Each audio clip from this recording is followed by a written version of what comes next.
For the 7th consecutive year, Department of Finance, University of Kelaniya proudly presents the Investment Week 2019. On the first day of the week, workshop on financial market will be conducted for the university undergraduates by Securities and Exchange Commission. An economic forum on the theme Turning Around Sri Lanka will be conducted on the second day with the participation of key industry personnel. A seminar for the advanced level commerce students will also be conducted under the guidance of university lecturers. The 4-day program will conclude with the grand finale of the Lord of the Debate 2019, the Interdepartment Debate Competition and Inter-University Finance Quiz Competition in a good manner. The Investment Week is one of the major events in the Department of Finance events calendar. The objective of the Investment Week is twofold. One is to enhance the interactions among students while developing their soft skills and enhancing the bondage between the corporate sector and the Department of Finance. So in doing so, the Department of Finance has organized a seminar on financial market, and the final event is on the final rounds of the quiz competition and the debate competitions. I wish all the very best for the contesting teams. Thank you. Therefore, we invite all of you to witness this prestigious occasion from 25th to 28th November at the Faculty Auditorium.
Demanding a big government, everybody wants the government to do everything, and as a result, the fiscal policy had to take this burden.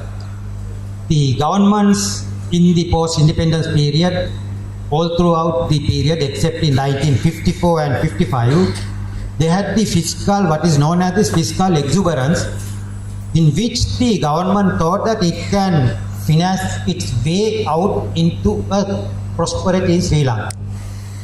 But this particular problem has been complicated because the income base of the government has been low. There has been a high budget deficit. The high budget deficit has been financed out of borrowing from commercial banks and the central banks, so they were all inflationary financing, and also it has led to high domestic debt. So all these syndromes are there. Then the fourth syndrome is the low research and development, low technology base. The failure to keep pace with peer countries like, say, Singapore is one of the most often quoted peer country for us. But today there are countries like Thailand and Vietnam which are actually outpacing Sri Lanka. So we have failed to keep pace with them, and therefore there is an economic slowdown. Now this is where we stand today as a nation, because the country's economy is moving downward and we have to make a turnaround. So as a result, I think the investment forum, economic forum of University of Kelaniya has chosen a very apt topic, because it's a serious problem we are facing. The turning around, we have a new president in power today, who has been elected to power about 1 week ago, he hasn't got any time to introduce his own economic policies, but if you go through his election manifesto, what he has suggested is completely different from the economic policy package that had been pursued in the past. So as a result, I can call it a new term, I can call it Gotanomics, because it's the Gota's economics. So Gota's economics has 7 basic targets which are very moderate in terms of what we are going through today. One is to increase the economic growth rate from 6.5% to 6.5% from the present below 3% during 2020-2005 throughout the period. So as a result, the manifesto expects to increase the per capita income, which stands around $4,000 today to $6,500 by 2025, which is again a moderate target. Because if you want to be a developed country, our per capita income should be more than $12,000. So we are in the midway. With the next 5-year period, we will reach the midway point in our growth strategy. Then unemployment is to be reduced below 4% and kept at that level. Budget deficit, which is again 6% plus 2019, will be kept below 5% during the whole of this 2025 period. And most important suggestion that Gotanomics has suggested that it wants to bring the interest rate down and have a single interest rate with a single digit interest. So we have to look at it more extensively whether this is the kind of policy proposition that we can adopt. Then it also suggests that we have to strengthen the exchange rate. Now, right now, we have already seen Sri Lanka rupee had a one-way journey towards depreciation. Now, we are around 180 rupees per US dollar. So, strengthening means we have to bring down the exchange rate below this 180 rupee benchmark. Then, the main strategy is completely different from the strategies adopted by the previous governments, including the Mahinda Chintan government. So, direction of the economy is expected to be through a central government planning and expansion of the state sector. What it means is that the national economy and all possible products which Sri Lanka can produce, it expects to produce them within the Sri Lankan economy and cut down the imports drastically, which actually is an economic policy which had been in vogue in the 17th and 18th century, which is known as mercantilism, in which the countries have tried to export but not to import.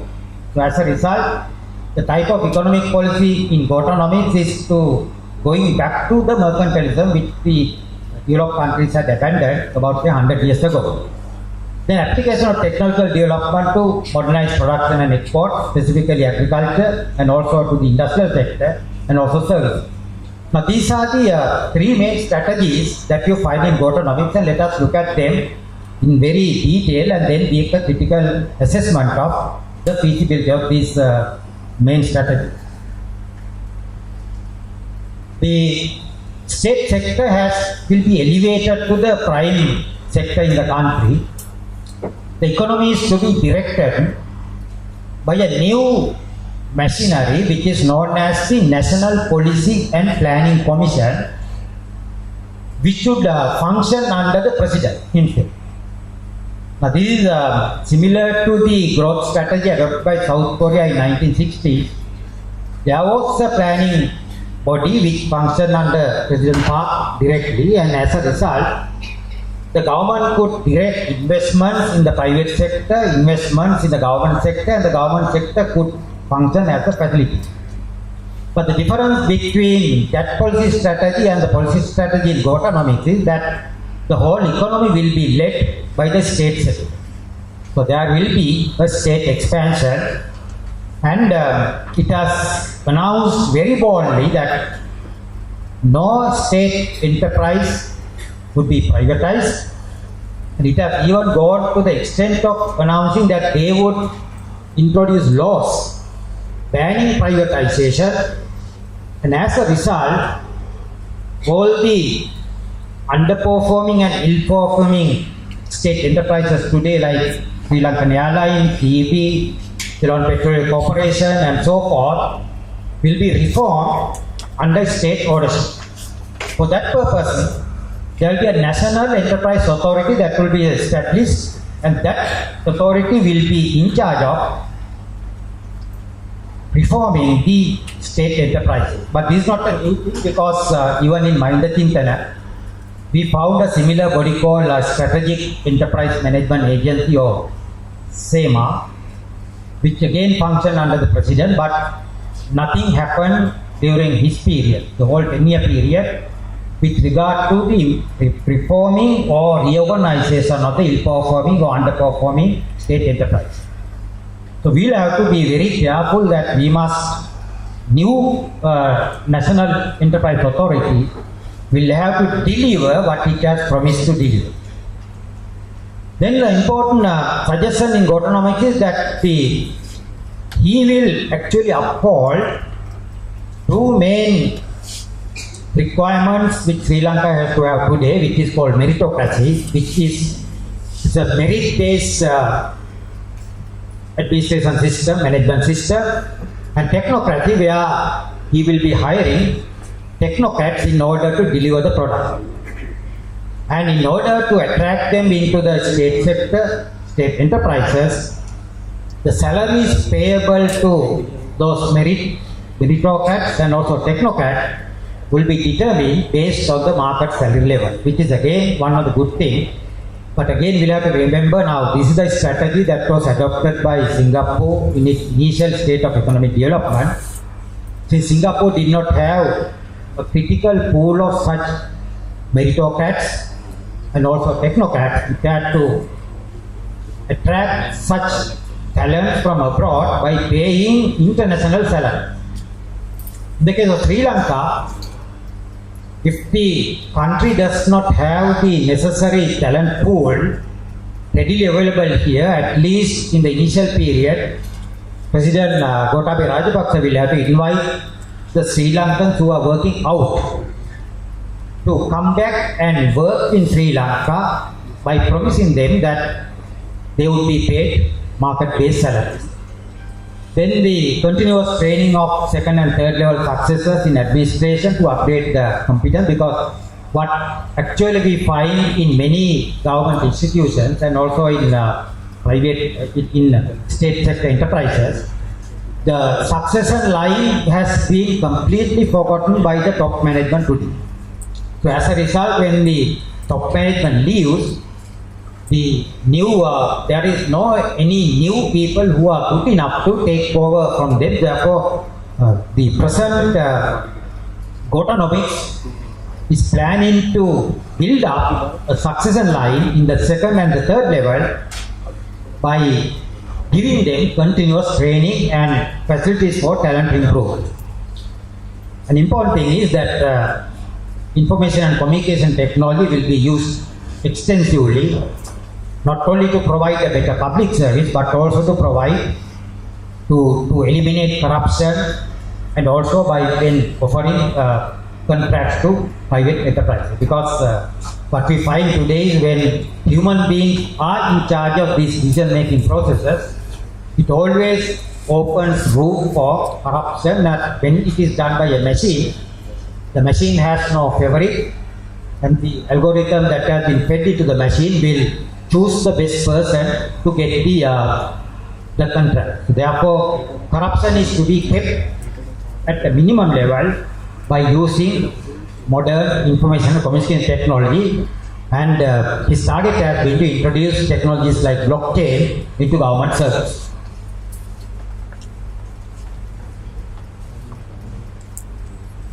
Then there are sweeping changes in the tax policy in Gotanomics.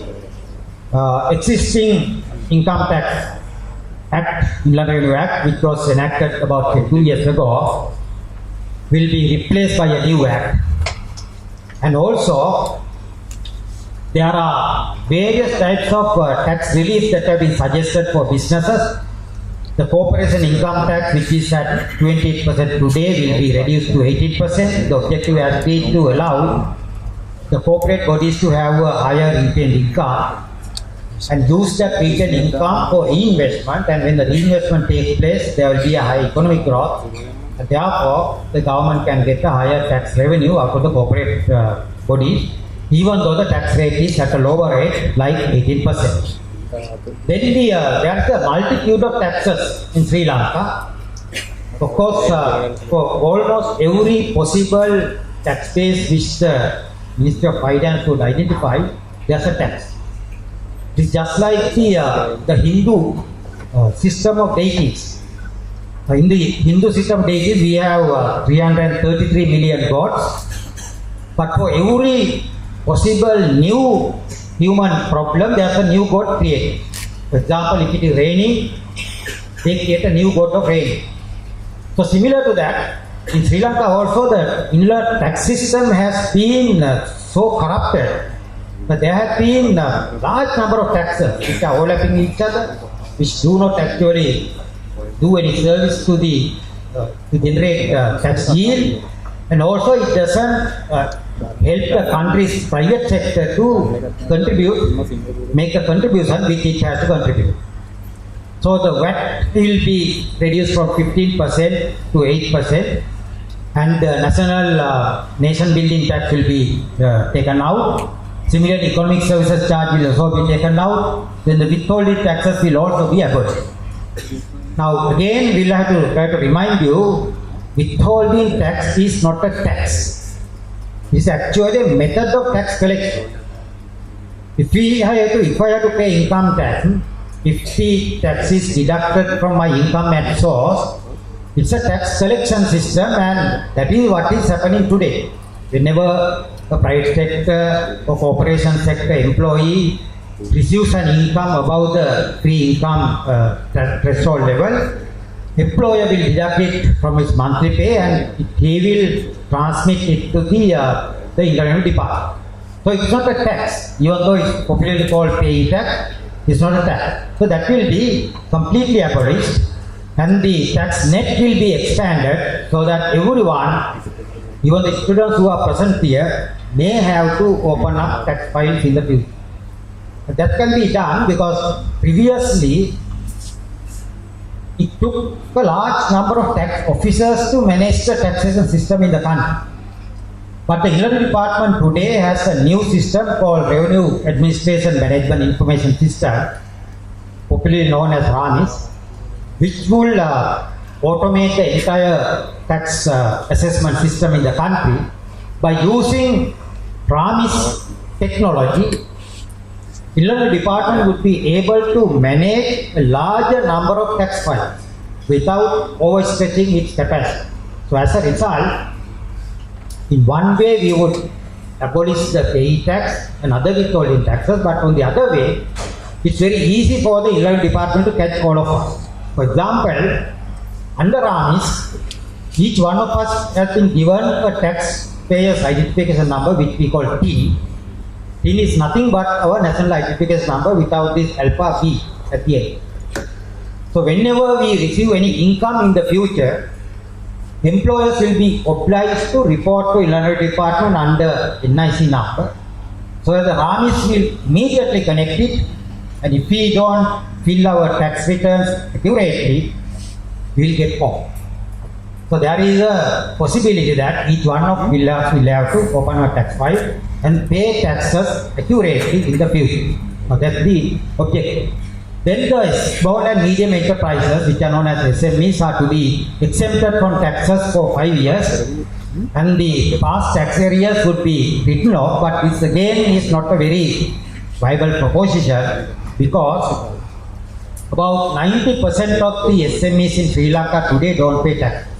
So as a result, the benefit out of this particular proposition will be only for a limited number of SMEs.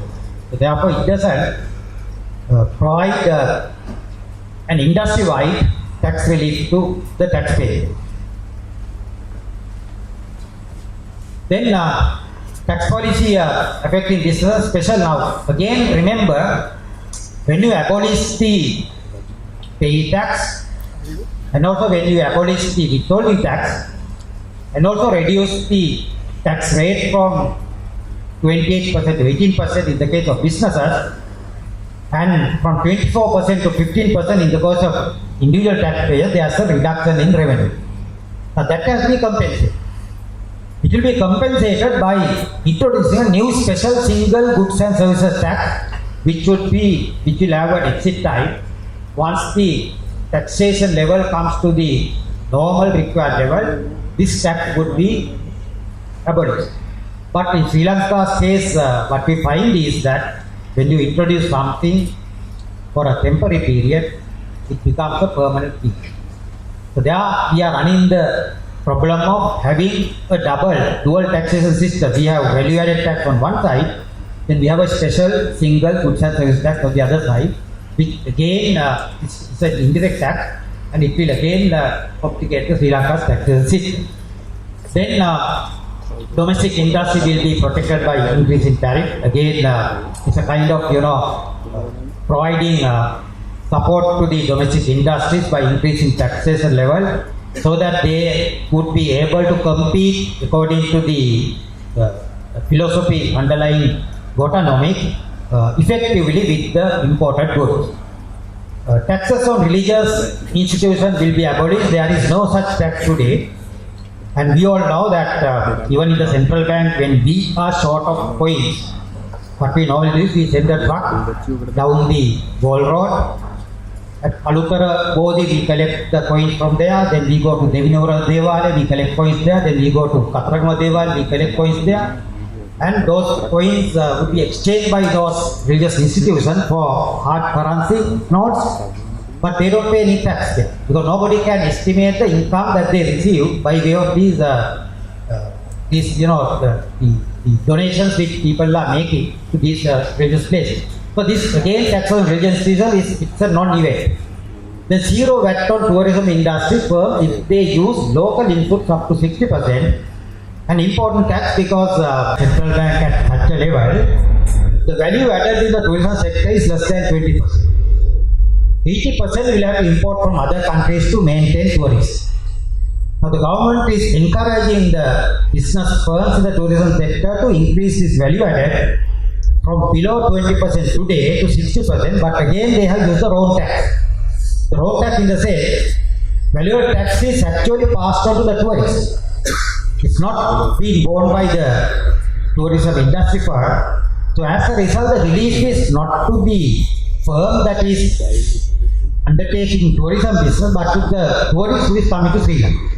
So instead, what should have been done is to give them income tax relief if they have increased the value addition in tourism sector from below 20% to 60% from the local economy.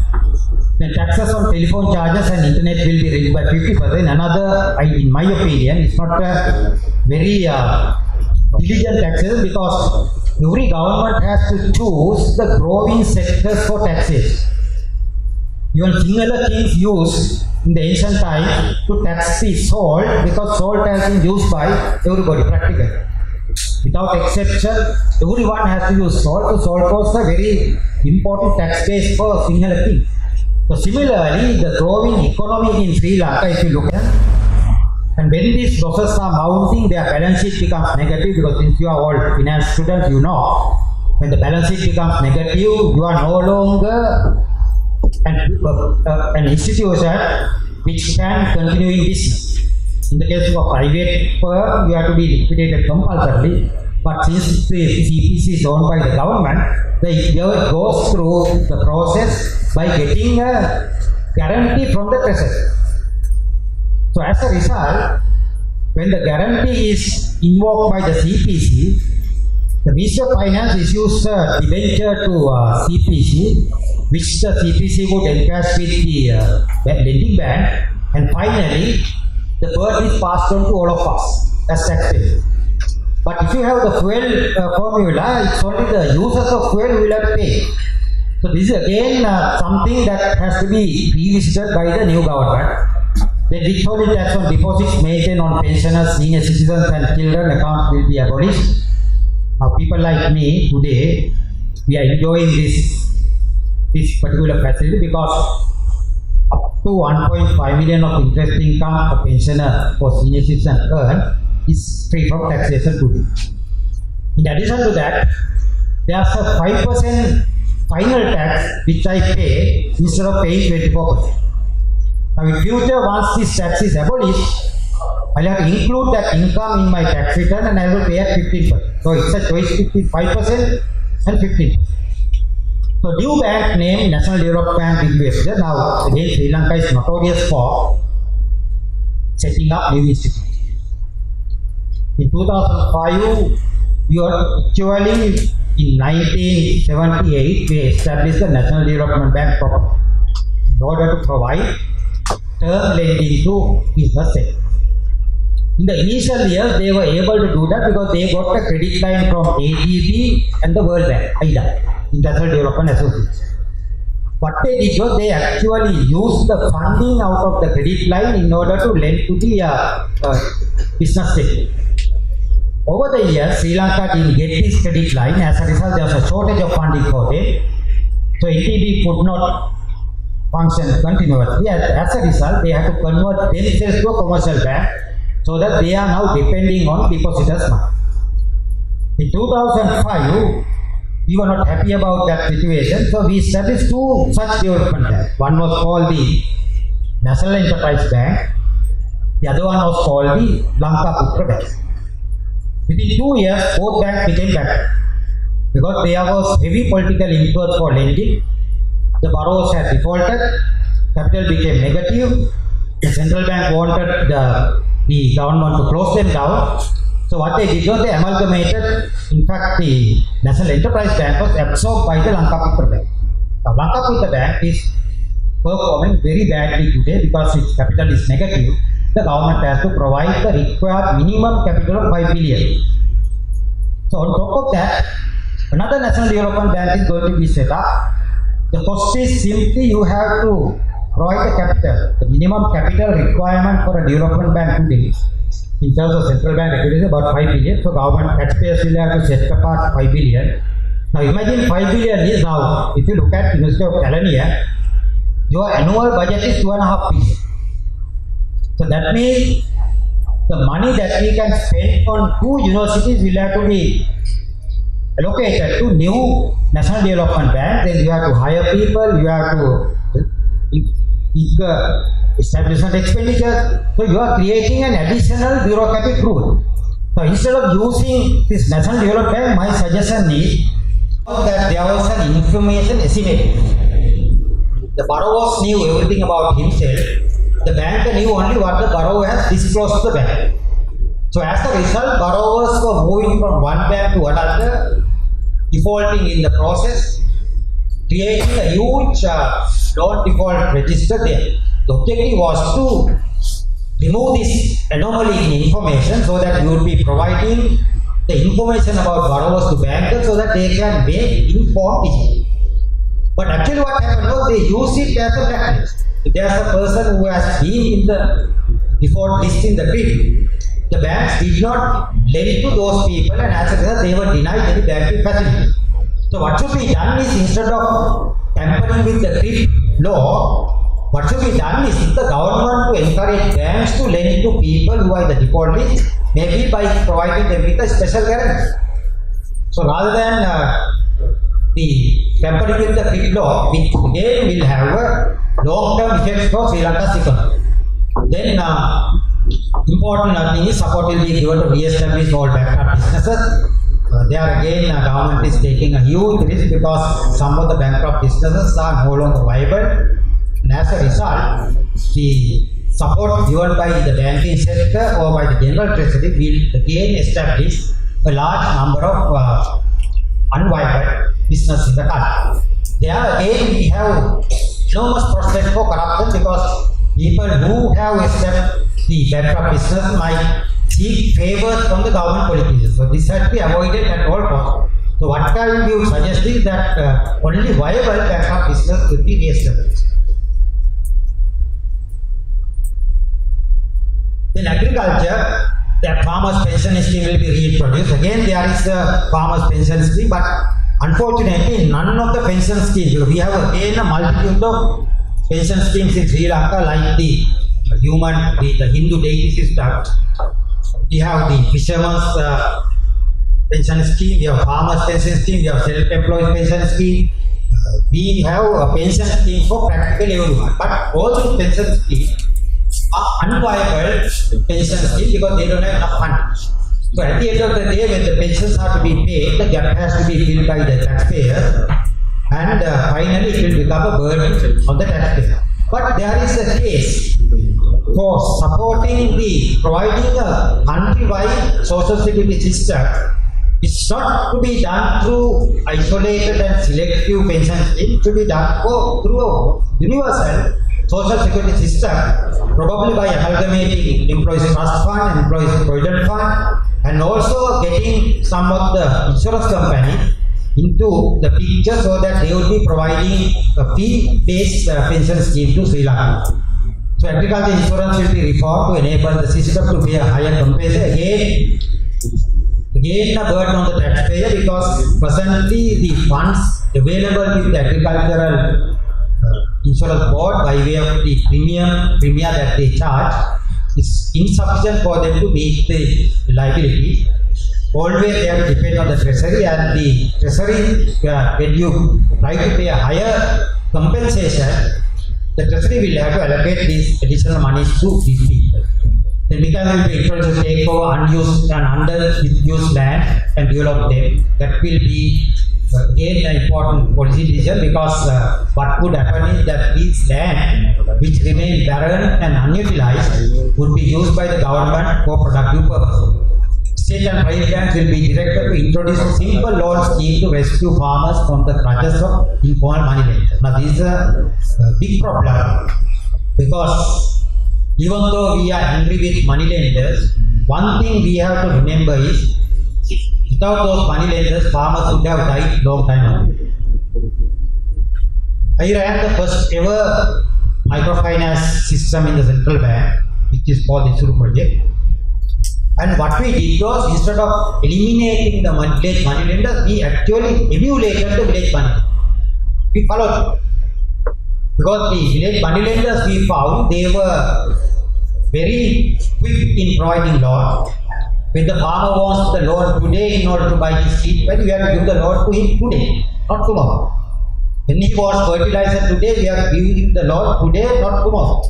The village money lender, they just even in the middle of the night, if you go and knock at his door, he will provide his fund. So it was a very easy way of borrowing, even though the interest rates were high. Now I have been tracking the informal money lending market in Sri Lanka. I have tracked about, it has no meaning at all. It's not a check at all. But there is a market for post-dated checks. There are people who buy this post-dated check early at a discount of 6%. So if the check is for 100 rupees, this man can sell it for 94 rupees early and get money. What happened to him after the Easter attack, most of the restaurants which had been buying fish from him, because there were customers even in the middle of the night eating fish and drinking, that number had drastically come. So these people not only bought lower quantity of fish, but also they defaulted the post-dated check that they had given the fish. So he had a huge cash flow problem. He had visited 3 banks, and all the 3 banks had in fact turned him away. One reason is he doesn't know how to fill a bank form. Another one is he doesn't have collateral with the bank in it. Third one is the bank takes a long time period in order to assess his loan application. When he was just thinking whether he should commit suicide or not, there was a young man who had come on a motorbike. He had told him that, don't worry, you will provide any amount of money that you need, but the interest rate is 10% per month for 100 days, which comes to 120% per annum. But imagine this fish seller. His choice is either to commit suicide or borrow money from this informal sector. He has spoken to the money lender on the telephone, no phone, no signature, no collateral. Within 15 minutes, the young man on the motorbike had delivered $500,000 rupees. She had to get $500,000 rupees from the bank. No bank would have undertaken it. But why I am actually wondering is, he has to get this money at 120% per annum. His profit margin should be more than 120% per annum in order to serve. Last month when I met him, he had defaulted. He didn't have money to pay the first one. He had re-borrowed, just like our government of Sri Lanka. Re-borrowed, and his total liability to this informal money lender has been 1.2. So this is the type of problem we are having. So what should be done is, we have to encourage banks to come up with simple system, simple loan system, so that even if they charge 30% per annum, compared to the 10 to 15% interest rate that the banks have today, it is still beneficial for this SME. So most of the SMEs that you find in the Kalani area, which are open today and closed tomorrow, the main reason has been that there has been a problem with fund. So that's the problem.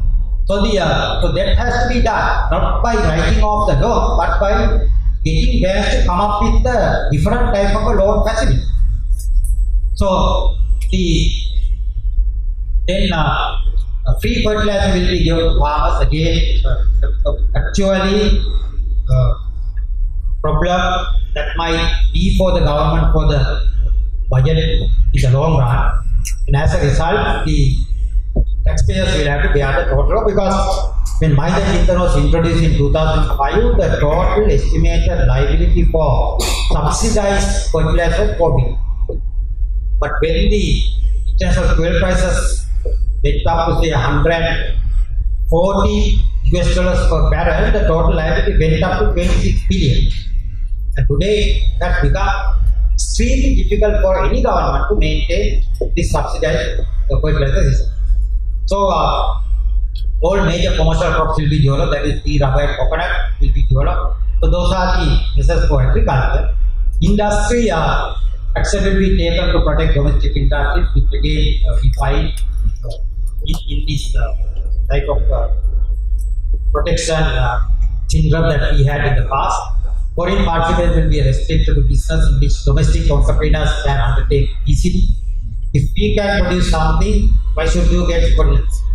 All support will be given to apparel industry. Again, another important problem, because apparel industry, we have to remember, before 1970, we had not exported a single item of apparel. It was an industry that was started along with the pre-economy system. It has actually helped Sri Lanka to diversify its exports. Earlier, 90% of our export earnings came from tea, rubber, coconut. Now that percentage has come down to 10%. And the apparel has taken over. And of the total export earnings, we get about, say, industrial export, we get about 50% out of apparel. But that particular apparel industry is facing a huge threat today. The threat is, we got the apparel firms to Sri Lanka, which came to Sri Lanka in search of cheap. Sri Lanka does not have this cheap labor anymore. Countries like Myanmar, Vietnam, and Bangladesh, and also Cambodia, they have cheaper labor than Sri Lanka. So industry was shifted. Even our apparel manufacturers were shifting their factories from Sri Lanka to Bangladesh and also to India. That is one problem. The other problem is apparel industry is now going back home. The Western, we re-established Western countries, because what we had was a system called offshoring, where the manufacturing plant was established in countries where the labor was cheap. But now, the cheap labor is no more a constraint for a manufacturer, because we have the technology. We have the artificial intelligence, machine learning, we have robotics. You will be able to automate all the problems. So as a result, apparel industry is now shifting back to the main markets, Europe and North America, which we call onshoring or reshoring. And at the same time, they can't wait until 30 days because if an apparel item produced in Sri Lanka to reach the market in Europe or USA, it takes 30 days. They want the apparel item in 3 days. So they are setting it up in countries close to those markets which is on nearshoring. So both nearshoring and reshoring are going to take over the apparel industry today, and as a result, by year 2025, Sri Lanka will lose its unless we produce a part of the apparel, part of a garment, and join the market which is being developed in the developed countries, which we call global production sharing network. So that is where we have to start. So the support is should be given for apparel manufacturers to produce apparel, not the whole shirt, one part of the shirt, and provide it with the supply chain to the major manufacturers in Europe and also in North America. Construction industry will promote importantly because we are depending on foreign work, but of course, remember what matters to us is the required technology for construction sector. We have to expand initial period by working with the foreign firms, but the foreign firm must be willing to start with their technological know-how in Sri Lanka construction field. The technology is the most important thing, and what is being proposed in Botanomics is we are producing a global innovation hub using Internet of Things, which is based on this 5G internet speed, then artificial intelligence, robotics, biotechnology, augmented reality. Rather than what we have is the reality, it actually coming close to the real world, then 3D manufacturing, printing, then the cloud computing and nanotechnology. Those are the items which have been isolated, which is a good thing, which again will help Sri Lanka to face the challenges which it faces today, to prepare the country to face the challenges coming from the fourth industrial revolution, which is called Industry 4.0. Now, this is a very important thing, and to do that, universities like Columbia, all other state universities and private institutions and universities, they will have to team up with the government to produce the required number of a critical pool of scientists to service these sectors. So Sri Lanka will go for digital government to provide a better service to citizens, which is again a must, which has to be done immediately. Everybody who goes to the immigration department will know that their passport service has been fully automated. The water traffic department, the system has been fully automated. So rest of the government also should follow. And there is one good example given by Domte Base Hospital, which had actually converted the paper-based hospital to an e-based hospital. The only hospital in Sri Lanka which is completely e-based. From entry point to the discharge point of a patient, everything is done through intranet and by using the digital technology. So similarly, all the hospitals in Sri Lanka will have to follow it. So it's a good suggestion, and we'll have to encourage President Gotabaya Rajapaksa to go for it immediately. Now, physical space, important thing is that you may remember when this Millennium Challenge Operation Compact grant was suggested by the previous government. Everybody was angry, saying that there was an economic corridor to be established from Colombo to Timbuktu, giving the land on either side of the area to America. It was not there in the but economic corridors are natural things. They naturally happen. If you travel from, say, Talugama to Colombo on the Gandhi Road, you will find on either side of the road lots of businesses are there, which is an economic corridor. But always natural, because all the major 8 roads feeding in the city of Colombo, low level road, high level road, then Tramula road, and then Yadala road, Andy road, Tambu road, finally Gold road. If you look at all these roads, there has been an economic corridor established. beautiful thing is Botonomics proposes 9 such economic corridors. Not one, but 9 such economic corridors, which is a must. We have to encourage President Gotabaya Rajapaksa to go for this 9 economic corridors because it's a must. Because it will actually take the growth away from the western province to the rest of the country. So all other things are all use of physical space, and this is what actually we must do in order to take a turnaround in economy. We can't blame President Gotabaya Rajapaksa coming up with some of the things because his job was with the election. But after winning the election, he has now faced the game. So I hope that the newly established economic policy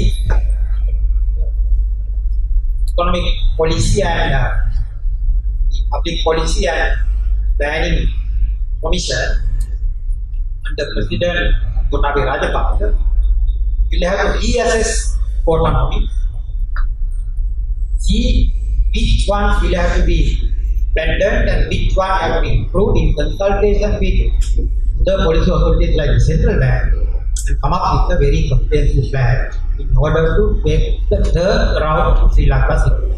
So that is the key that we have, and in order to do that, remember the most important requirement is to improve the capacity of the public sector through training and improvement in their talent base. For universities like you to produce the entire critical pool of managers, scientists, technocrats and engineers, so that that particular critical pool can take Sri Lanka forward and make a turnaround in Sri Lanka. The idea is that we have to do that, and we will be discussing this while we have the panel discussion. We are moving to the panel discussion. Now, thank you very much. To the questions, I'll first introduce you the panelists. Unfortunately, one of the panelists is unable to attend the panel discussion today, Dr. Dunu Singh. So I'll start off with Jayani. Jayani Ratnayake is an economist at the Ceylon Chamber of Commerce. She is the lead and leading trade intelligence at the Ceylon Chamber. She also serves as a member of the National Trade Evaluation Facilitation Committee of Sri Lanka. She counts many years of experience in economic research and advocacy work, ranging from in-depth research reports, policy submissions, and briefs, as well articles aimed at wider public audience. She has a Master of Science with Honours in Business and Financial Economics from University of Greenwich, UK, and a BA in Economics from the University of Colombo, and has completed modules on WTO law, on border measures, trade facilitation and GATT at the World Trade Institute, Switzerland. Next, I would introduce Chanakya Dissanayake. Chanakya is the Senior Director, Country Head, Sri Lanka, and Global Head of Investment Research Equity Knowledge Partners. Chanakya has been with Equity Knowledge Partners, formerly known as Moody's Analytics Knowledge Services. Previously, they were known as COPA member and AMBA Research, since the Colombo Delivery Center's inception in 2003. He's currently responsible for all aspects of research delivery and client relationship management for engagement in engagement services, the service town of Colombo, and leads the global investment research practice. He was responsible for the Beijing Delivery Center's operation in 2015 to 16, focused on providing Mandarin language investment research support to global capital market clients.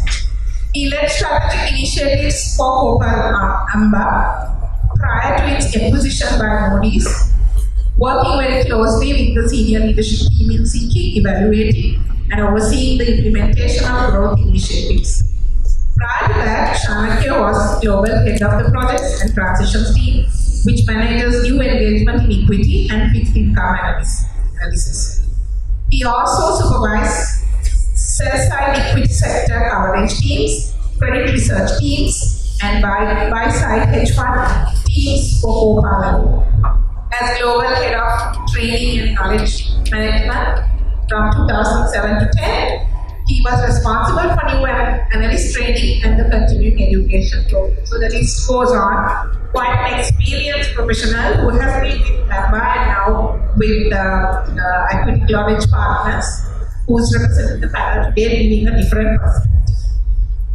He also has actually represented Sri Lanka in road shows organized by the Securities and Exchange Commission and the Board of Investment in the UK, Sweden, Singapore, and he's a CFA Charter Fellow, as was mentioned earlier, also and a CIMA UK Fellow and an ACCA UK Fellow. Quite a eminent panel with us today.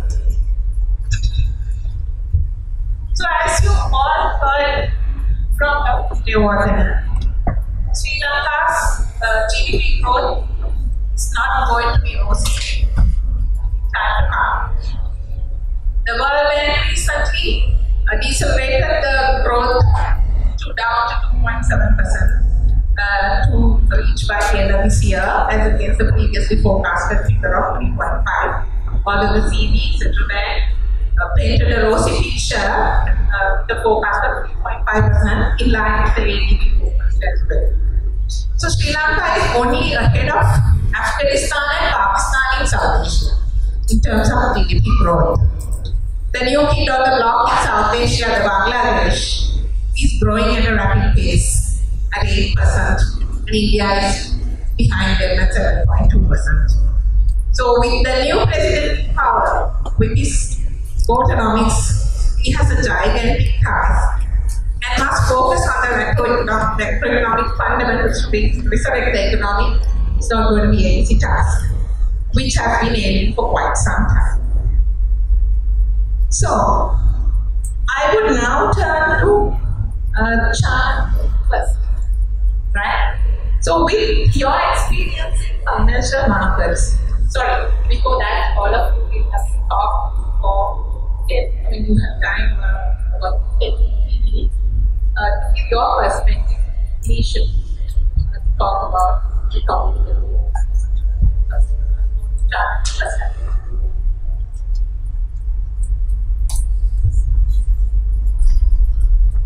Thanks, Kari, and Dr. Vijayawardhan for the lovely presentation. So, I'm going to focus a bit about capital markets in Sri Lanka, and from a capital market perspective, I want to establish some interesting data points that create quite a puzzling scenario for all capital market professionals. Your head of the faculty is a CFA charter holder. I'm sure he's been also talking about these points. And some of you we interact in the CFA Research Challenge.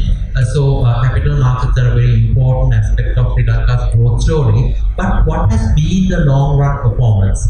When you look at Sri Lanka's capital market or the stock market, we need to go back to 1993. That's when the market actually opened for foreign institutional investors. As a part of the USA project to automate the stock exchange, they introduced a CFA program as a human capital development measure. So basically, Sri Lanka's equity market opened up in 1993. So when you look at the average return, the total return from 1993 to now, it's a very interesting perspective. The average return has been roughly about 12.4%. Right?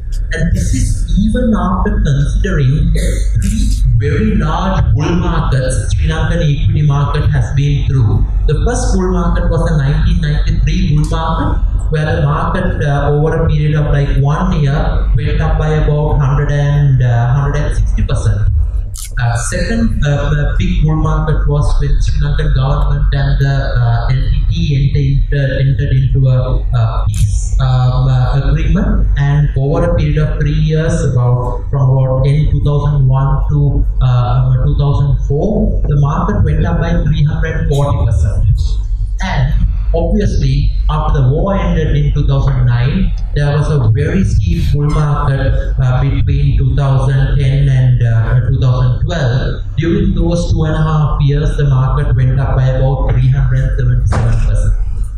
Now, there are a couple of perspectives. Even with this very large bull market, the long periods of market stagnation or the bear market, as you say, has reduced this market return to 12.5%. Now, what's the problem with that? If you invested in a 1-year bill during this period, your average return has been slightly higher at 12.5%. Now, that's a big problem for all of the people studying finance because there has not been equal premium. And more importantly, we consider us as an emerging market or a frontier market. Sri Lanka's market return during this period compared to emerging market and frontier market have also been quite much of an underperformance. Right?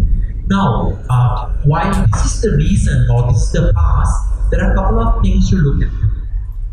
Most of this period that we looked at, Sri Lanka actually had a full-scale war going on. And there was a unique security discount that is placed also. So you would see that even though the market opened up in 1993, up to about 2009, the market returns were quite justifiably affected by the unique security discount. So post 2009, we have seen more foreign institutional participation in the market and the market moving more in line with perhaps the emerging market fund flows and how the global emerging market and the frontier markets have been performing. So that's basically one perspective to get. Second thing is that if you look at the long-run equity returns, we need to also understand that Sri Lanka also has, due to many reasons, Dr. Wijewardene would be the best person to explain, we have had very high real interest rates. Now, you saw a few months back when most of the very well-managed listed commercial banks had to go to the market to raise tier 2 debt capital, they were offering almost 13 to 14% per annum return for a 5-year period.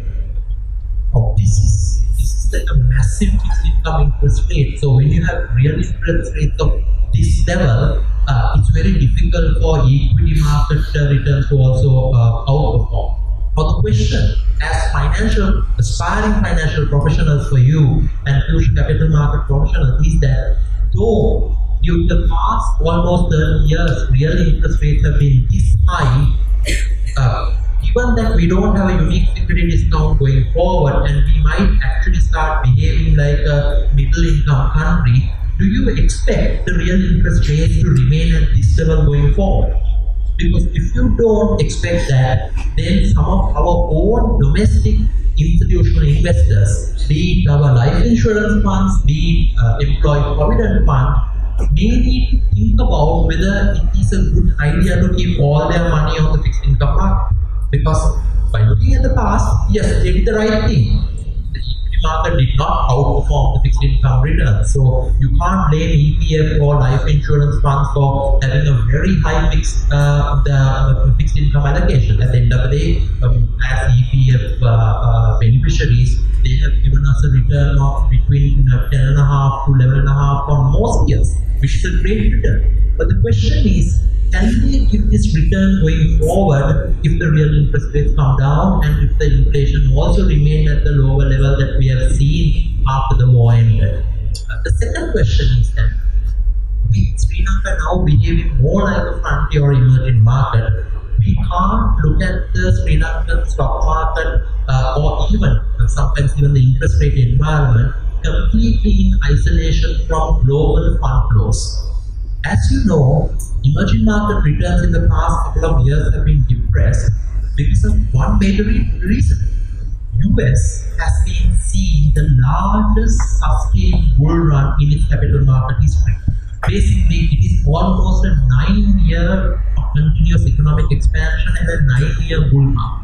So what we see for our previous reporting company Moody's used to present is that we see US more as a late cycle expansion, or basically at the end of a massive economic expansionary period. So what will happen at the end of the late cycle expansion is that eventually the economy will slow down, eventually the rate cuts will come down, and the attractiveness of US assets would recede resulting in fund flows coming back to the emerging markets. The question is, when that happens, perhaps in the coming months or in the coming year, would some of the unique economic factors that Dr. Wijewardena spoke about that resulted in the past 5-year bear market in the equity markets, would our market reprice?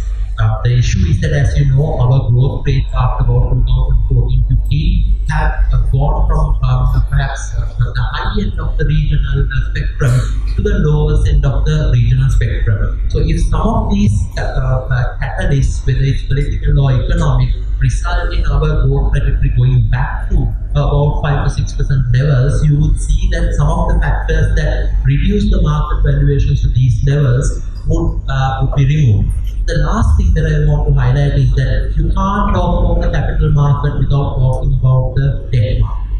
At the end of the day, in any country, the corporate debt market is many times larger than the equity market. Now, if you look at the debt market, we see major problems. Right? Let me just highlight 2 things. Despite a few years when central bank issued the 30-year paper, we don't have a market benchmark for long-term debt because the government or the risk-free issuer doesn't issue regular bonds beyond the 10-year tenor for various reasons.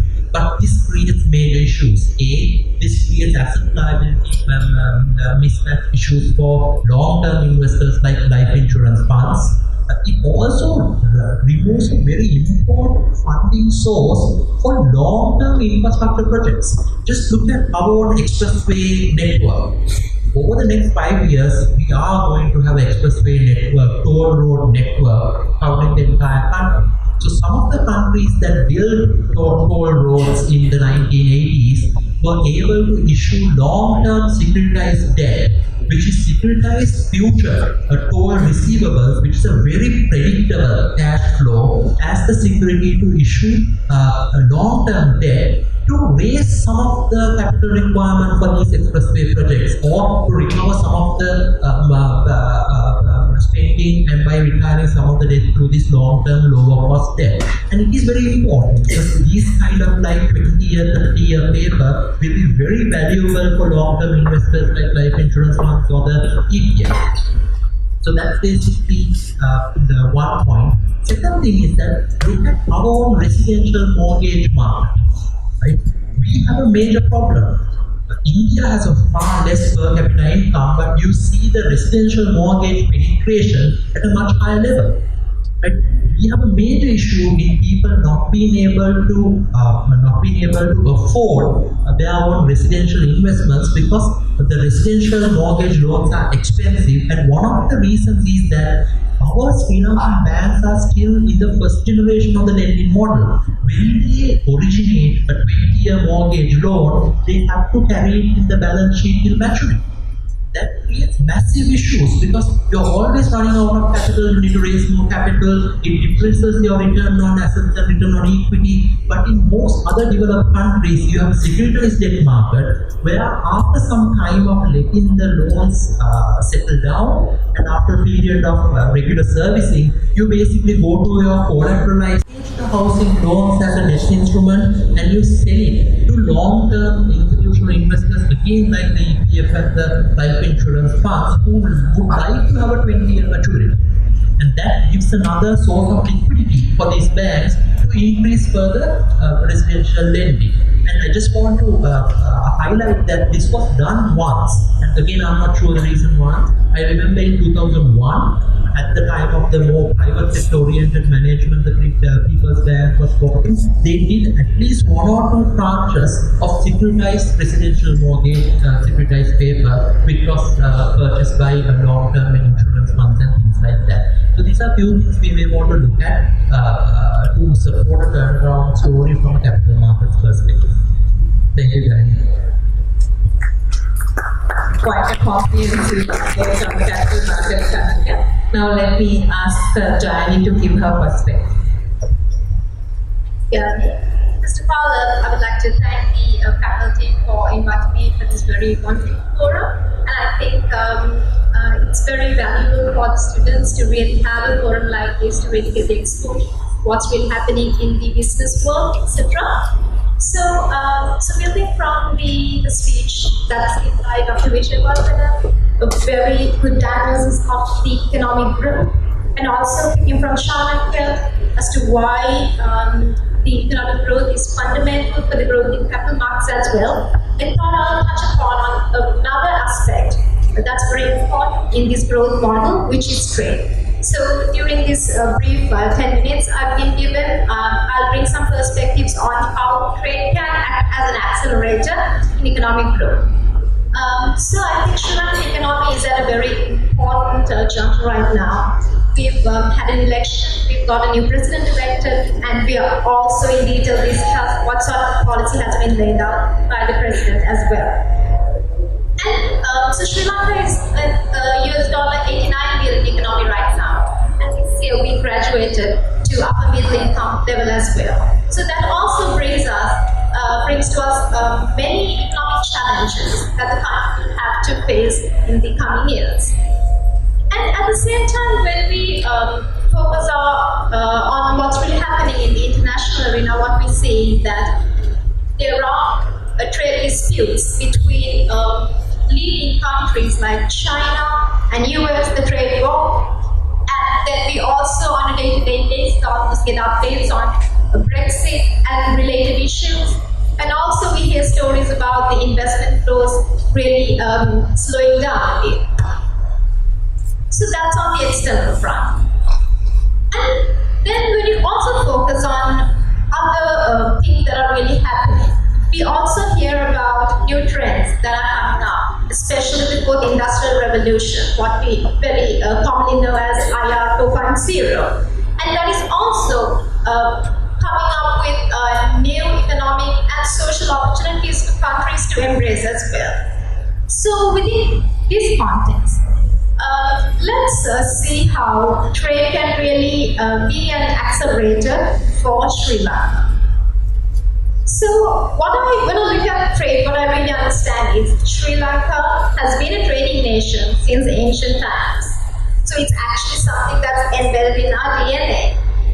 It's it was possible because of a very unique advantage that we had, that was the geographic location of this country. So we are located in a very next to an international shipping route. So many shipping lines call on Sri Lankan ports, and also it really presents us with a tremendous opportunity to grow trade related to logistics and trade.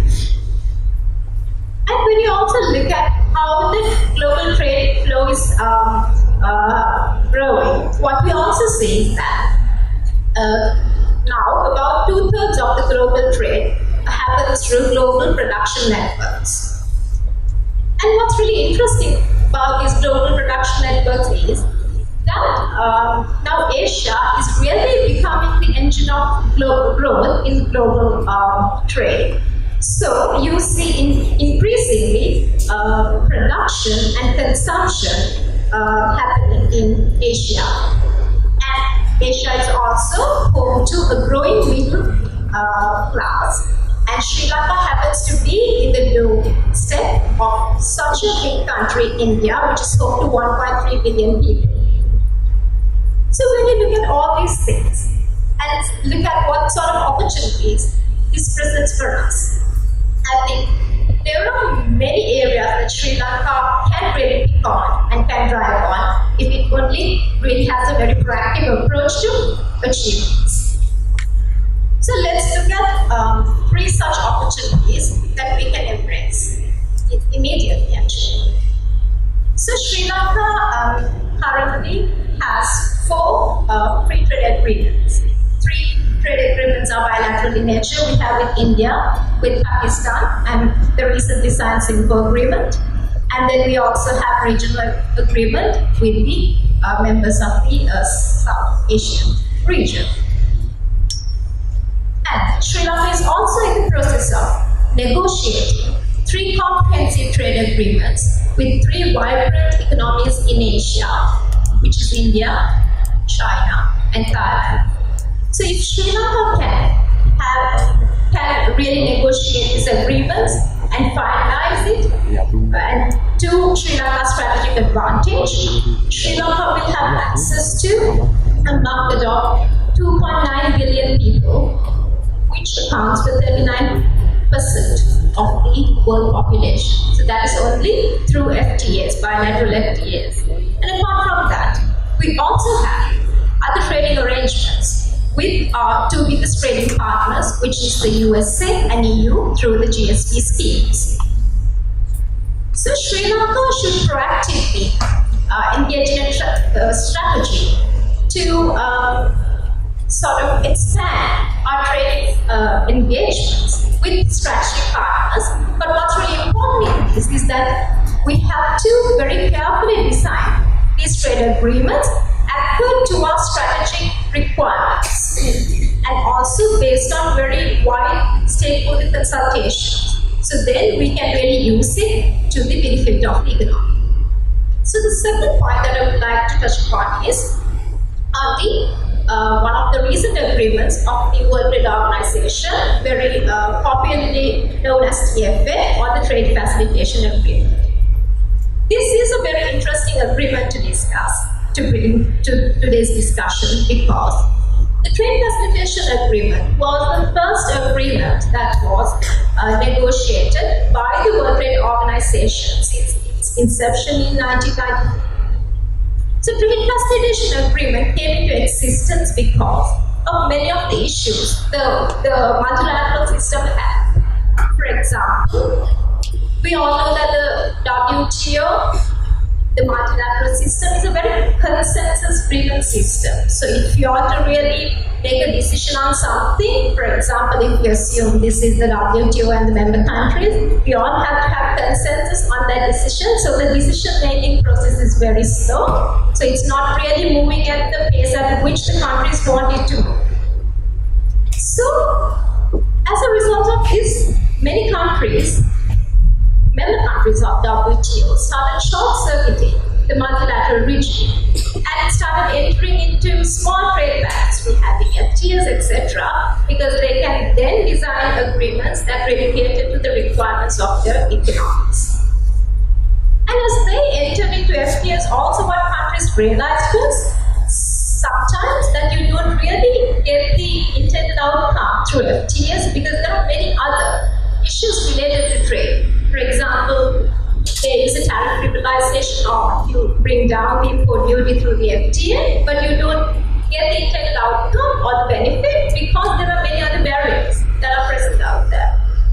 So WTO members then got into discussion to see how they can address some of those issues through an agreement. So the Trade Facilitation Agreement was then designed to really cater to border-related issues. For example, the issues businesses face or traders face when they trade at the border. This applies to goods that are exported, imported, as well as goods in transit. This is very important because, like I mentioned before, now 2/3 of global trade takes place through the global production network. So the distinction between export products and import products is quite blurred. What you consider as an import is actually becoming a part of your export product in a GPN. So Sri Lanka, as a member of the WTO, ratified this agreement in 2014, and then it came into existence in 2017. This has 36 measures all WTO members have to comply with, which will improve their competitiveness. A very important feature of this agreement is that all members were given the freedom to really decide the pace at which they would want to implement the reforms. For example, these 36 measures, each country could choose what they need to prioritize in the implementation process. So they can put it in a list as category A, and then what are the measures they need technical assistance from maybe donors or from other countries. So then they put in category B for phase implementation. And then what are the measures they need, both technical and financial have received. So Sri Lanka has been moving ahead with this agreement at a good pace, I can say, and they have also achieved some really good milestones in terms of implementation. This is very important for Sri Lanka because large number of our businesses happen to be micro and small medium enterprises. And cost factor is a very important factor for them when they engage in trade.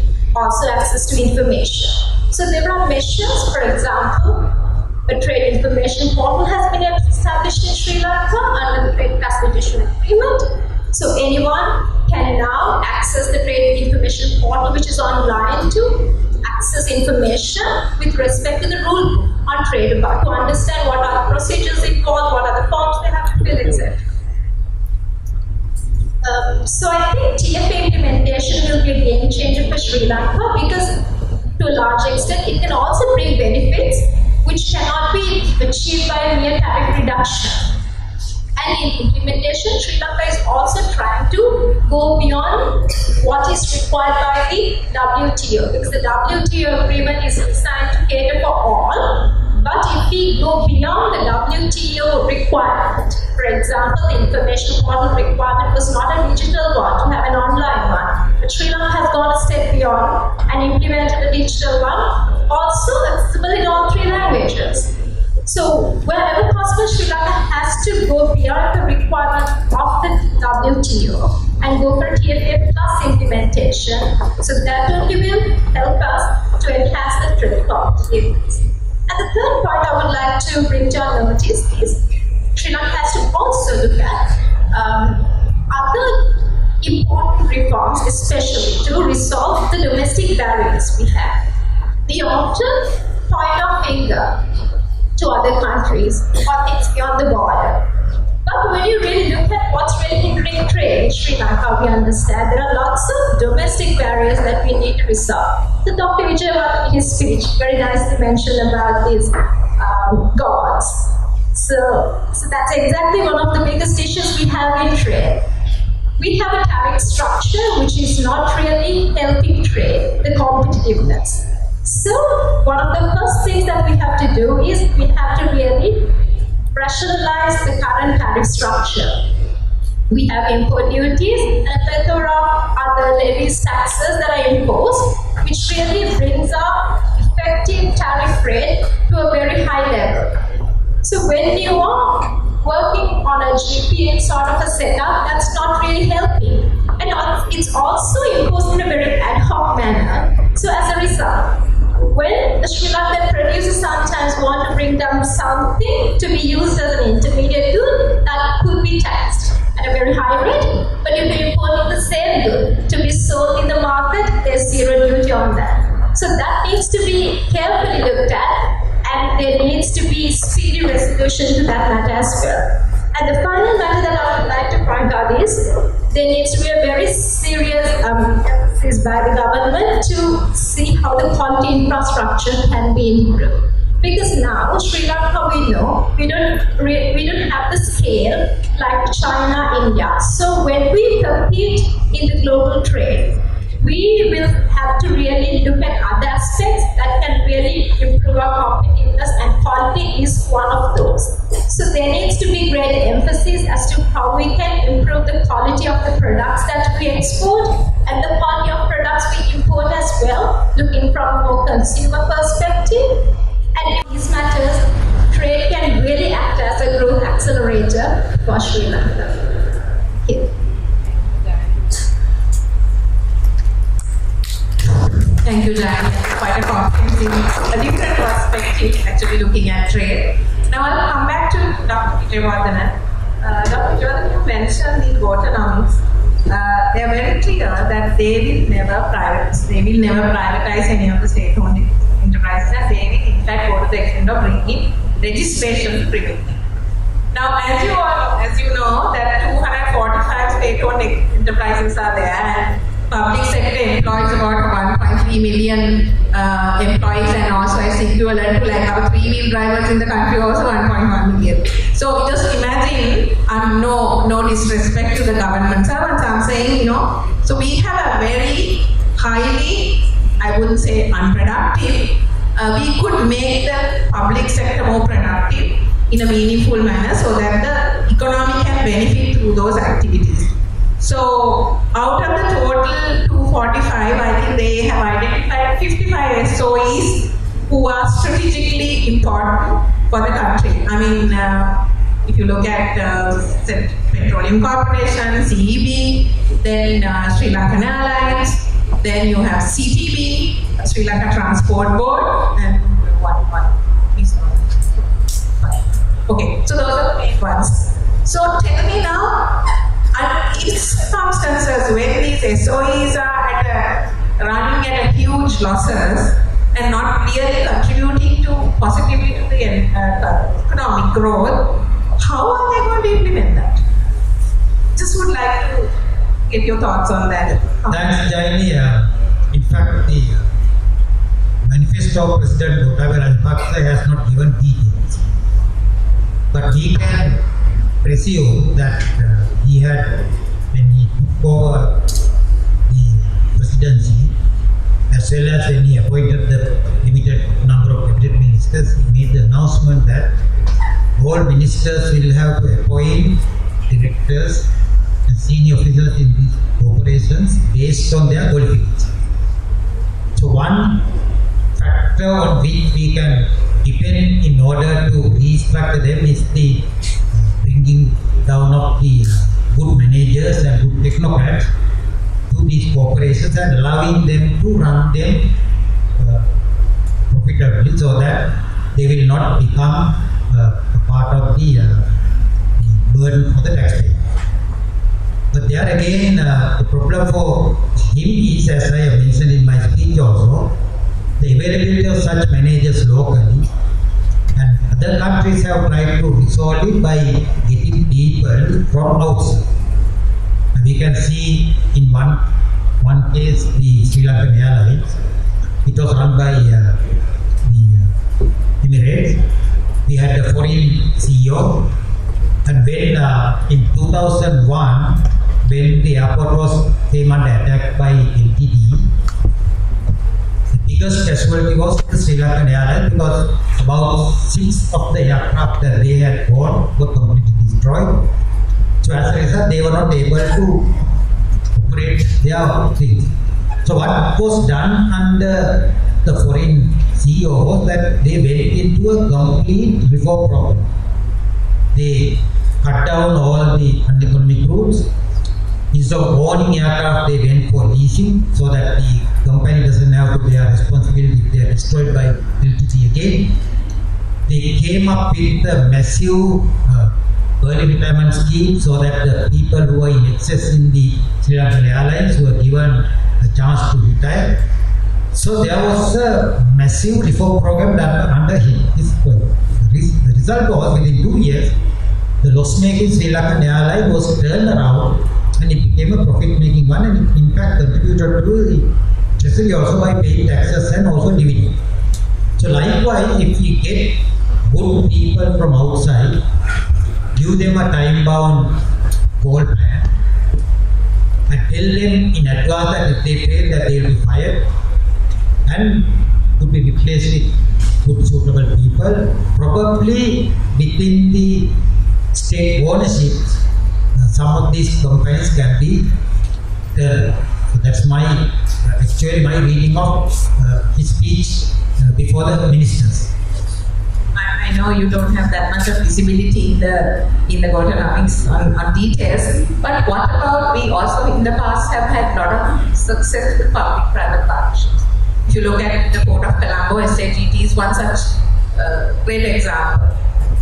Don't you think you have such opportunities also? I mean, you don't need to go to the other extreme, but are there any room for such public-private partnership is a good opportunity for Sri Lanka to introduce new technology as well as new management techniques to these enterprises. And but the manifesto of President Gotabaya Rajapaksa is silent on.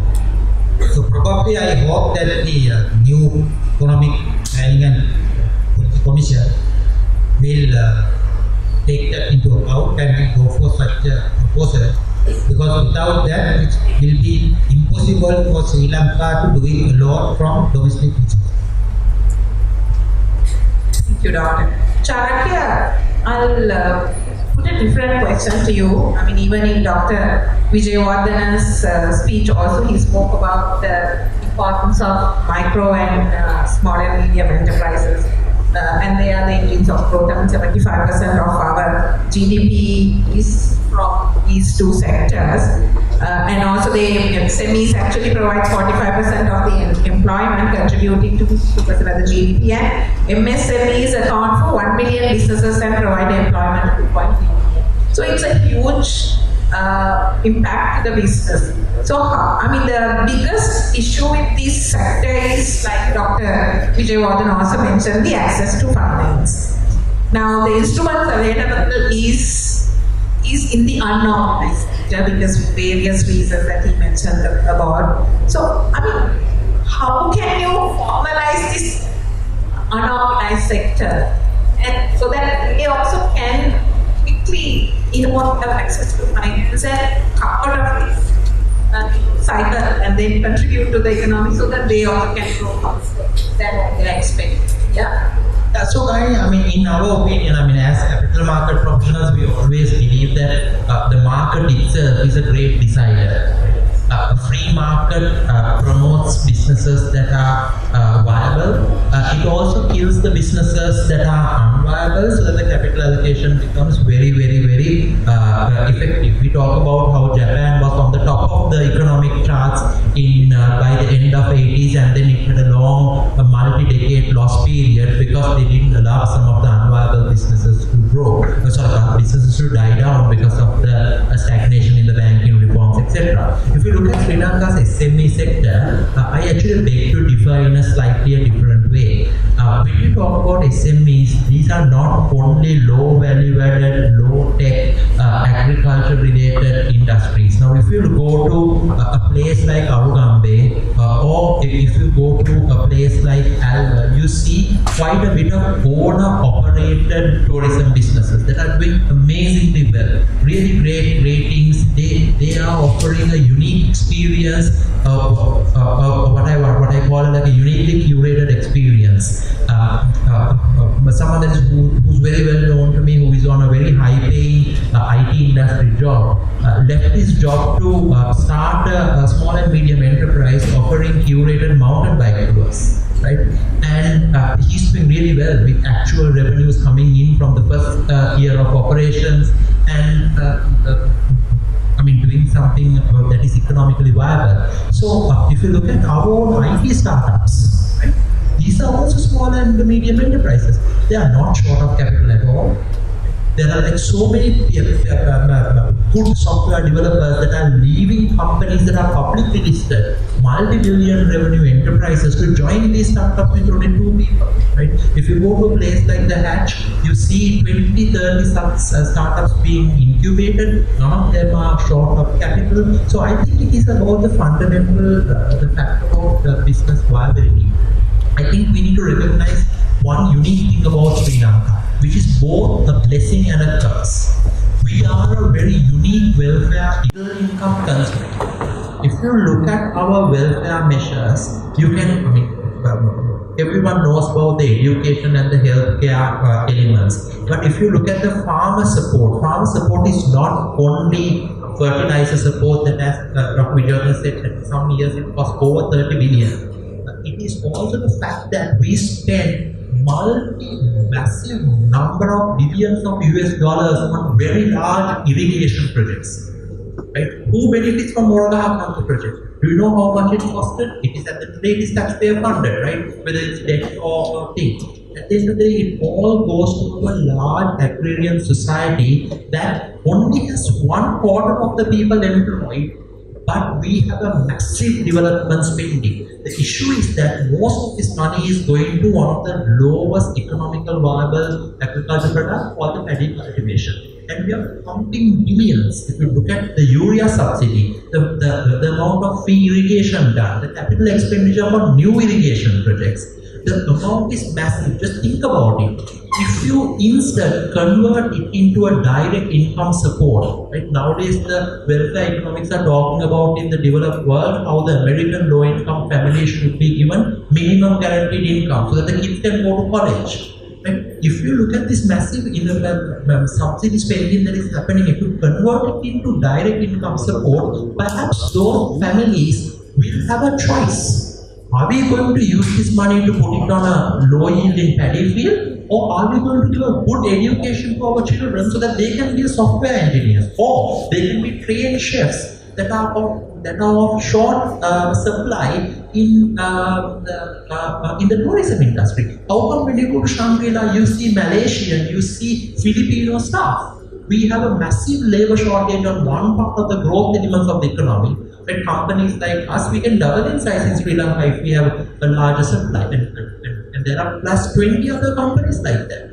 But the issue is that because of these distortions, it is creating an artificial labor supply on certain skills and creating a massive oversupply in certain elements. So I think we should learn to run a welfare economy and focus on the positives, the lack of social unrest. We haven't had riots in the country since 87, 88. We are one of the safest places after the 2009 end of the war, but we need to now allocate this welfare spending to improve our education and skills so that our actual growth that we can get would be much higher. A farmer, second generation, going back to the paddy field versus becoming a software engineer. We can do it with the same amount of spending. That's the point that I think this brings me to another question before I give an opportunity to the audience to ask questions. I mean, again, both of you mentioned about the population, Sri Lankan population is aging, and we have a huge dearth of talent and skilled labor in the industry, and you very well pointed Chanakya. I mean, the two industries specifically where we don't have adequate number of skilled labor is the construction industry and the hospitality industry. And recently, USA together with UNI partnership has done a lot of work with the industry captains to bring in more young people to the industry, and also there is a stigma basically, dignity of labor, especially a woman, girl working in the hotel industry, seen as something not really good for female. So there are lots of cultural problems also we have in the country. So I will put this question to Jayani. So what should be the shape of our labor force for the next 5 years? I mean, we need to really seriously look at it because with the aging economy, and also we are really not looking at how we are going to make use of these retiring people for gainful employment, because we don't have enough people also, and at the same time you see foreigners coming and working in the construction industry, whether we like it or not, whether we have this free trade agreement or not, these people are already working because the industry needs people to work, right? So what should we do to fix this problem? So you had two aspects of this question. So one was the problem of demographics of aging population. So as we all know, our population is aging, and so our labor system also needs to change to cater to the requirements of the aging population. And so on the other hand, while we are also facing with the challenges of aging population, we are also facing the challenges that comes with the industrial revolution as well, because there's more automation also happening, and so there will also a risk of certain displacement in certain sectors as well. But there are different ways as to how we can approach this issue. Now, for example, one of the biggest issues we are faced with right now, so in the midst of this scarcity of labor in certain industries like apparel, in construction to manufacturing, we also see large number of talent leaving this country. So there is a brain drain happening. So we also need to then have different policies in place to really retain this talent in Sri Lanka. Now, for example, certain universities are offering new degrees in catering to some of the demand that's creating in the world, especially in the Western part. So there is like people are really approaching this talent, and sometimes you see entire batches leaving the country, and they are really we are not really getting the best out of the investments we are making in these people. And on the other hand, we can use like trade agreements as well to bridge this demand and supply gap. Also, we have in certain industries. Now, for example, if you take an industry like ICT BPO, Sri Lanka is actually really thriving in that sector, and it has also been recognized as a key sector in our national export strategy as well, and a lot of focus, emphasis given to that. But there will be areas where Sri Lanka does not have the required skill to take it to the next level. So in those instances, the government has to discuss with the industry, understand what are the specific requirements, and then design the agreements to really cater to those needs as well. And then there also need to be a revolutionary change in our education system. So I was very happy when I was discussing with the faculty today to see that they are really coming up with new courses, new degree programs for the finance students. So that's really catering to the requirements of the economy as well. So like that, the education system also has to really understand what sort of requirements are out there, and then also have a strategy to retain them. And another point I would like to bring in is that we also need to do a proper survey to understand what is the skill requirement in different sectors are, and then come up with a strategy to create workers or employees to meet the required demand in 4 or 5 years down the line, or even could be 10 years. So that sort of strategy is not in place in Sri Lanka right now. So that is also something very important that we need to very seriously look at. And then we also need to focus more on improving our vocational training as well, because we all love to go and work in companies or do more white collar sort of jobs, and there isn't really good reception in the society for vocational training based occupations in Sri Lanka. So there also needs to be more emphasis on those areas as well, so that after finishing the school, more people can join more vocational training institutions and really come up with specific skills that is required by the businesses as well. Thank you, Jani. Now I see some questions. Lots of questions have come up. So I'll pick the question that is posed to Dr. Wijewardena. What does it say? You're talking about the special tax rate that will be introduced to some goods and service industry. Is there visibility on those industries? Right? You spoke about the special tax rate that will be introduced to some goods and service industries. Is there any visibility on those industries? Well, it will be a universal tax applicable sector, because the loss in revenue as a result of the reduction in the tax rates on corporate sector and the abolition of withholding tax and pay tax system would create a deficit in the cash flow in the treasury. To replace the cash flow, you have to have a special tax. Probably the tax has to have an exit time predetermined. So far, no details. We have to wait for the details when the budget is presented by the Minister of Finance. Thank you, Doctor. I think the second question, I think Chanak, you can pick that up. Is there any method to the red one? The corner. Are there any methods to develop our country to increase capital of the country without taking loans?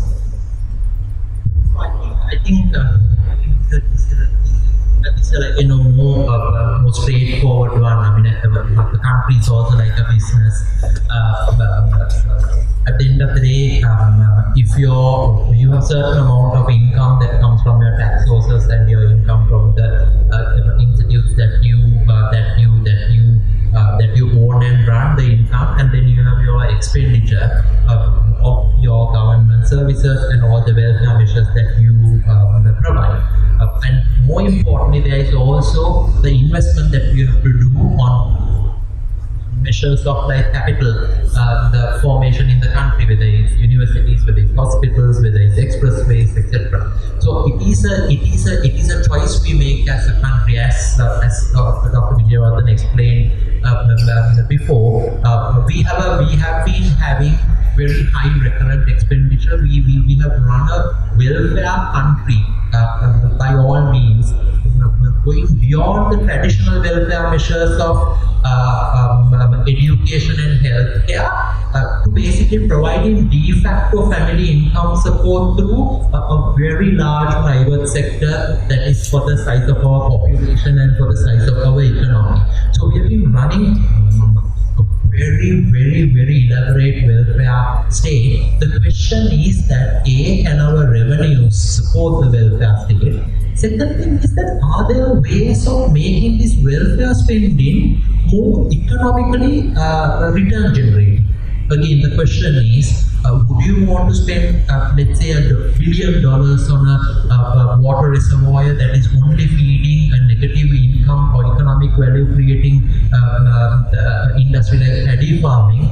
Or would you like to use that money as family income support so that the children in the families can get an education voucher to spend on tertiary education courses of their choice? Because one thing has been proven globally. If you provide income support for advanced education, no country loses, right? Because the return on education spending has never failed to deliver, right? So it's a choice about you having X amount of revenue. I mean, at the end of the day, economics are all about that, right? I mean, you have finite resources, it's about resource allocation. So you need to make a call, and how do you do that? How do you get a certain element of population? And we don't have a big problem now. We only have 1/4 of our population in that situation, which is a good problem to have. We don't have a problem like in 1980s where 60% of the population was in that situation. No, 24% of the population. So managing that, gradually moving that by showing, okay, we might not be able to give you this, but we are going to give you 600,000 rupee loan, 700,000 rupee or $1 million rupee loan for your child to basically pick a degree course of their own. So I think that's basically the way to move forward. That's the only way we can basically manage a particular budget deficit, maintain the welfare economy, and also look at the fact that we are a services economy. We are not an agrarian economy, whether we like it or not. We are a services economy. We are perhaps the South Asia's version of Singapore already, whether we like it or not. So we have to stop brakes on that part of the car. I mean, if you go to topjobs.lk, look at the amount of vacancies available for people with a technology background. It's the best time to live for people with a technology or a finance background. All of you, when you graduate, you will have 2 to 3 jobs. When I entered the capital markets in 2002, after finishing my chartered accounting, CIMA, ACC, etc., there was only 1 job in the entire capital market during that year, 2002. Right? And that was also changed to a part-time position because the capital markets were doing very bad. But now, everyone who's coming from the top 5 Sri Lankan universities at least have 3 or 4 seats by the time they reach. It's a completely different time. So it's about how we capitalize on these advantages. So I think we should get out of this comfort zone and challenge the existing status quo. I mean, we are an island and we have this islanders mentality and we are here to think that only way. But I think we need to really challenge the conventional wisdom and see what can be done. There's another question I think anybody can answer. What will be the impact to the economy if we start doing the transactions through blockchain, cashless, there is more cashless transaction, digital banking than having traditional cash transaction. Yeah. So I added blockchain also there, but I think what's the impact of the bank? So again, the banks will get disrupted and how they get themselves to face this imminent reality. My expertise and my familiarity is more on the general benefits of a cashless economy. The biggest benefit that I see is the improved tax net. And that's why almost all economies, if you look at China, it has made more progress than any other country in moving to a cashless economy. One great thing about a cashless economy is that you can monitor the degree of economic activity. Your estimation of the economic activity becomes much better, and your tax net naturally becomes much wider, because the element of the informal economy naturally reduces, because the economic activity is much better tracked. Perhaps Dr. Vijayawardena, you can. The main beneficiary will be the central bank. The central bank has to print currency notes and coins. But the tremendous cost and then distribute them among the people again at equally high cost. So when the whole system will go cashless, we don't need this 5,000, 2,000, 1,000 rupee currency note that we carry in our pocket. Instead, we carry a card and we can make the payments, and central bank will be relieved of running its currency department. It is the biggest thing. And important thing is, as Janak said, there's a coding trade, the payment trade. People can follow where the current money has come from, where it has gone, and it will be recorded, and income tax department can come and catch us. So it will facilitate the law enforcement, it will facilitate the revenue collection, it will actually enhance the development economic efficiency of the country if we go for that. And fortunately, Governor Kumaraswamy is going to retire pretty soon. He is going to introduce his own, it's called e-fiat. Fiat currencies are the ones that are produced by us. These are called electronic fiat currency, and I have suggested to him that you can name it either Lakshmi or Masurama or Kahauru.